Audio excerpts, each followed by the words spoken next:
Today we're diving into something massive. Britain is tearing itself apart over human rights treaties while slamming the door on migrants. Germany just announced the biggest military budget in its peacetime history. The EU economy is doing something nobody predicted. And across the Atlantic, Trump just made a move that could shake his own party to its core. But here's the thing, the most fascinating revelation. I'm saving that for the very end of this episode. I spent years inside one of those big mainstream media operations.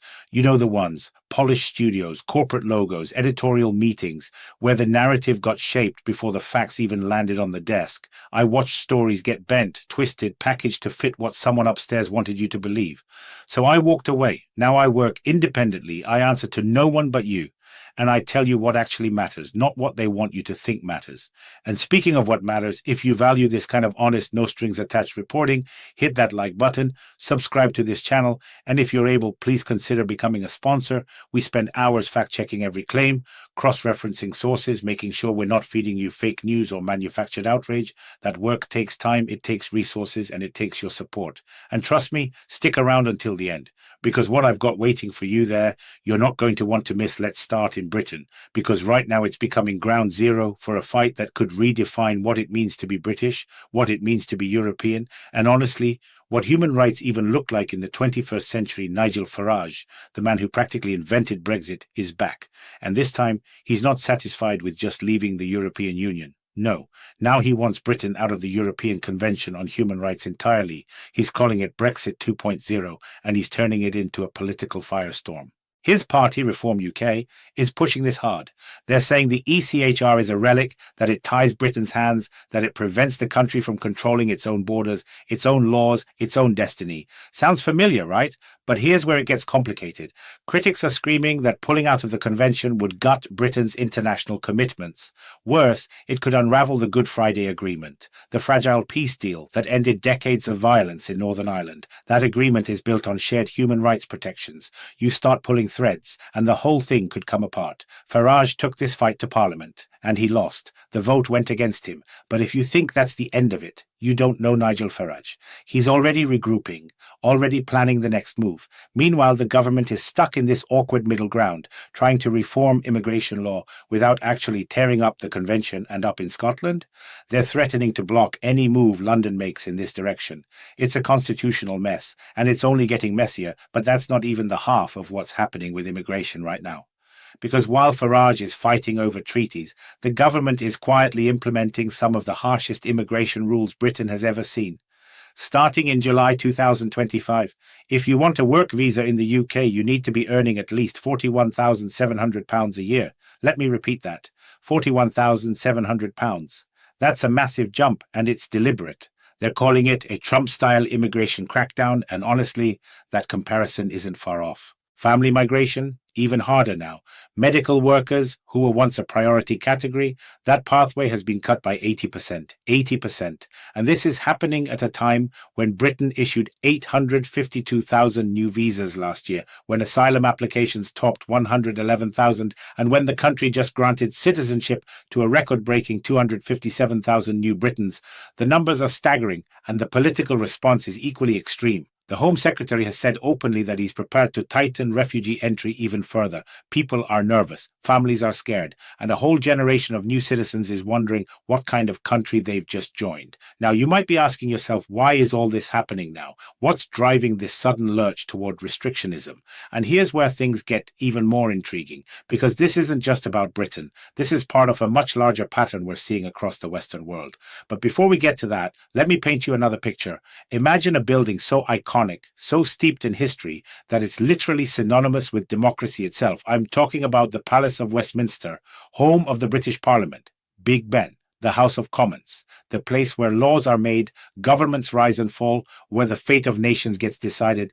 Well, that building is falling apart, and nobody knows what to do about it. The estimates for fixing it? They range from £11 billion to £22 billion. The timeline? Anywhere from 19 to 76 years. Let me say that again, 76 years. There are people who will be born, grow up, have children of their own, and retire before this renovation is finished. The restoration of Big Ben alone, just that one tower, came in at nearly triple the original budget, and the political will to actually commit to this project, it's evaporated. The decision has been pushed off, probably until the 2030s, maybe longer. So the heart of British democracy is literally crumbling, and everyone's just hoping it holds together a little bit longer. You see the irony here?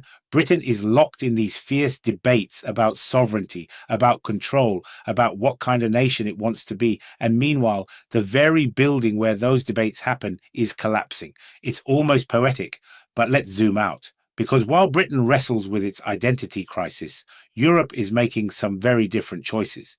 And nowhere is that more clear than in Germany. Germany just signed off on the most ambitious defense budget in its modern history. We're talking 108 billion euros plus a special fund on top of that. They're recruiting tens of thousands of new soldiers. They're buying fighter jets. They're building up reserves that are projected to hit 325 billion euros by 2040. This is not a country preparing for peacetime. This is a country preparing for something much more serious. And the reason? Fear. Fear of Russian aggression. Fear that America might not have Europe's back anymore. Fear that the strategic landscape is shifting and Germany needs to be ready. For decades, Germany practiced what they called strategic restraint. They kept their military small, their defense spending modest. That era is over. Germany wants to have the largest army on the European continent, and they're willing to pay for it. It's a seismic shift, and it's happening right now. But here's the twist. While everybody predicted doom and gloom for the EU. Brexit, trade wars, tariffs, instability. But the numbers just came in and they tell a completely different story. The EU economy grew by 10.7%. That's way ahead of expectations.